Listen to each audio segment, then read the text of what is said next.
Hello, my name's Tim Lee, and I'm just going to show you a couple of pre-start checks on a machine. And before we do the pre-start checks, we have to make sure the machine is safe. First of all, we remove the HT lead. So then we actually make sure the machine is switched off if it has an on-off switch. The petrol on-off switch is in this position, so we turn it to the off position. That's the third immobilisation. First component that we are looking for is a sump, which is the oil reservoir.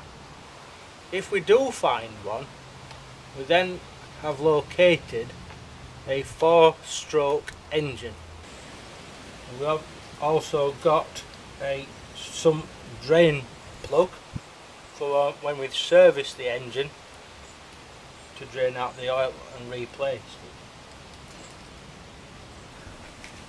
We check the oil on the engine with the dipstick, so we make sure we clean round with a clean cloth around the surround of the dipstick.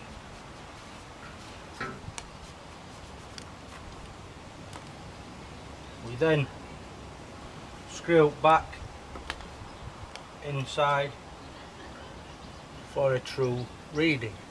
Oil on full mark. In this case the oil is very clear, so you've got to look closely to see it is on the mark. Then just wipe and put back in.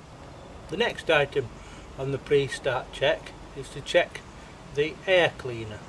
On this machine the air cleaner is located in this position.